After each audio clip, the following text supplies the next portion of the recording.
महेंद्र गहलोत में वाक्पटुता है, बात करने का कितना अच्छा तरीका है, और हाथों हाथ अपने समाज के लिए पट्टा करवा के चला गया। इसलिए अगर आप डोटासरा साहब को खुश रखोगे, मैंने ऐसा नेता नहीं देखा, मैंने इनको खुश रखा, इनके कहने अनुसार मैंने काम किए, विधानसभा में बोला आज मेरे क्षेत्र में पूरे राजस्थान में जितनी मिडिल स्कूलें नहीं दी है, मेरे क्षेत्र में अकेले में 75 स्कूल मिडिल देने का काम किया है। 75 जहां मैंने अंग्रेजी की स्कूल मांगी वहां अंग्रेजी स्कूल देने का काम किया। रात्रि को जब मुख्यमंत्री जी का प्रोग्राम था बीकानेर ठहरने का, लेकिन डोटासरा जी का प्रोग्राम था यहाँ पे। अब आप देखिए कि आपने जिस नेता को यहाँ पैदा किया, तैयार किया, आज उसकी पूरे राजस्थान में धाक है। जिन मुख्यमंत्री जी का प्रोग्राम था बीकानेर रुकने का, लेकिन डोटासरा जी ने कहा मुझे जाना पड़ेगा, मेरा नेचवा में प्रोग्राम है। तो आप देखिए मुख्यमंत्री जी ने भी इनकी बात मोड़ी नहीं, और रात्रि को 11:30 बजे हवाई जहाज लेकर के जयपुर आए, और डोटासरा जी के कहने पर जयपुर आकर के इनको साथ लेकर के आए। आज आपके हम दोनों आपके बीच में। मैं नहीं चाहता कि मैं बात की पुनरावृत्ति करूं, बातें बहुत हो गई। मैं 2-5 बात ही कहना चाहूंगा। साथियों, अभी भारत के अंदर 2 तरह की विचारधारा चल रही है। एक विचारधारा है जो पूरे देश में सांप्रदायिकता का जहर घोल रही है, जगह जगह हिंदू मुसलमान के दंगे करवा रही है, पूरे देश की संविधानों को बेचने का काम कर रही है, संवैधानिक संस्थाओं को, पूरे देश के बैंक दिवालिये कर दिए। और एक तरफ वो पार्टी की विचारधारा है, उसका नाम है कांग्रेस, जिनकी नेता है सोनिया गांधी, जिनके नेता है राहुल गांधी। और प्रदेश के अंदर हमें गर्व है कि मुख्यमंत्री अशोक गहलोत और डोटासरा जी जैसे हमारा नेतृत्व कर रहे हैं। इसलिए लक्ष्मणगढ़ के नौजवान जो आगे बैठे, मैं देख रहा हूं काफी देर से बहुत खूब जोर से नारा लगा रहे हैं, लेकिन साथियों आपके ऊपर बहुत बड़ी जिम्मेवारी है। आपकी तरफ पूरा राजस्थान टकटकी लगा के देख रहा है। देश का अगला चुनाव ये मात्र साधारण चुनाव नहीं है, अगला जो चुनाव है बहुत ऐतिहासिक चुनाव है। चूंकि पूरे देश को, प्रजातंत्र को भारतीय जनता पार्टी के नेता बेचने में लगे हुए हैं, पूरे देश के संवैधानिक संस्थाओं को बेचने में लगे हुए हैं।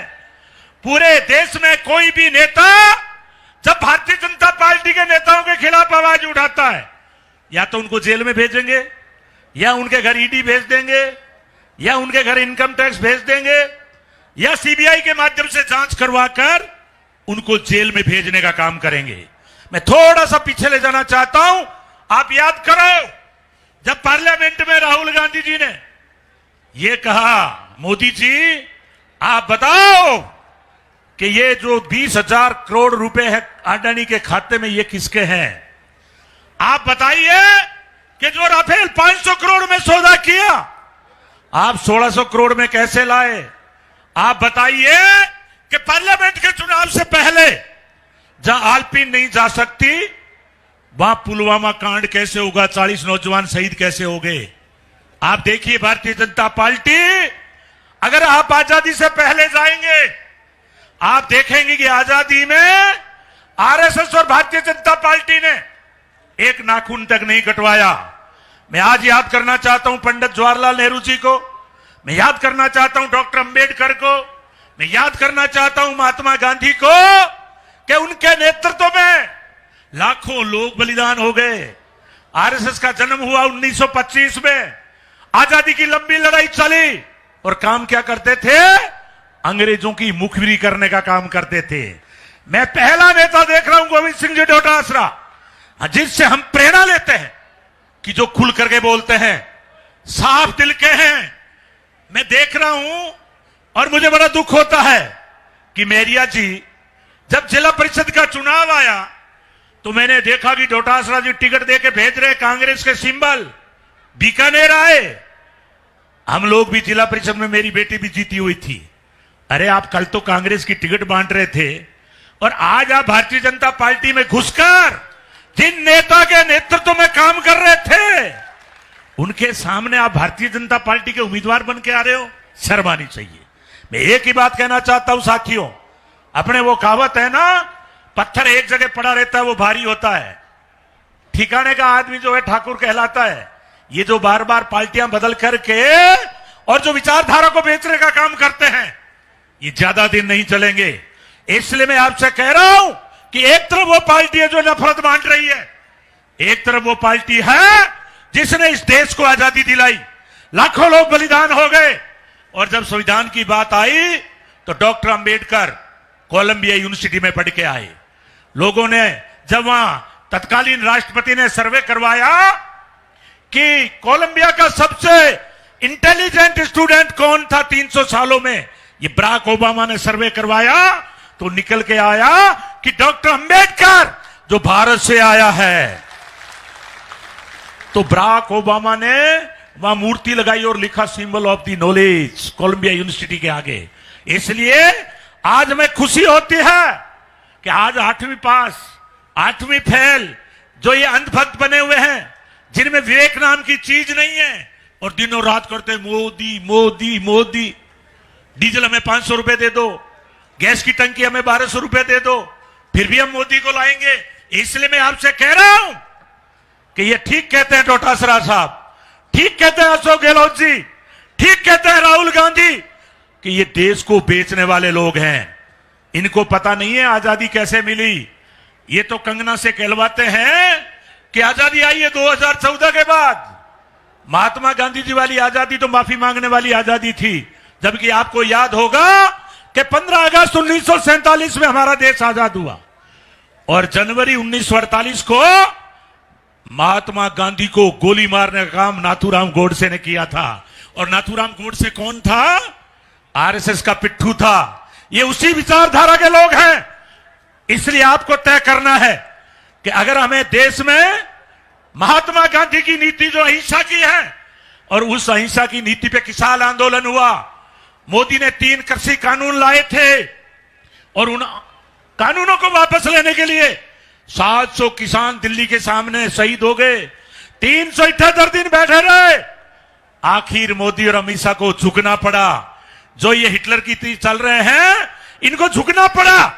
378 दिन बैठ करके और मोदी को झुक के कहना पड़ा कि किसान भाइयों मेरी गलती हो गई, मैं कृषि कानून काले वापस ले रहा हूं। इसलिए हे मेरे किसान के बेटों, हे मेरे दलितों के बेटों, हे मेरी मां बहनों, तुम्हें जो अधिकार मिला है, तुम्हें जो वोट का अधिकार मिला है, बंदूक की गोली में ताकत नहीं है, वो आपकी वोट के अंदर है।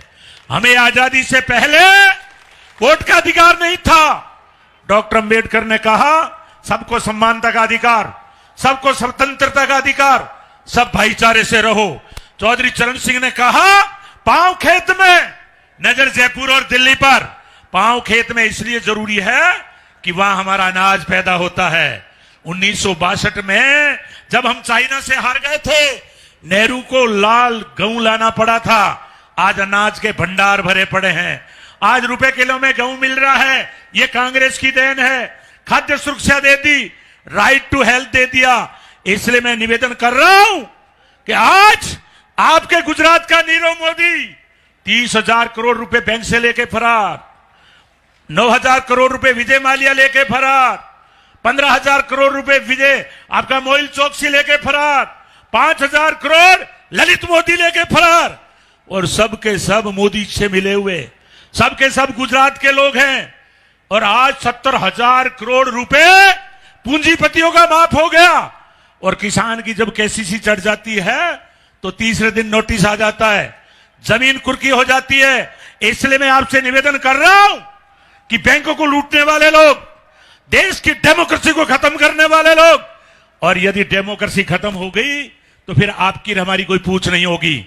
और यदि आपने 23 राजस्थान का चुनाव और 24 मोदी का चुनाव, अगर हमने इनको नहीं हराया तो मैं बता रहा हूं कि मोदी का बस चला तो दोबारा चुनाव नहीं होगा।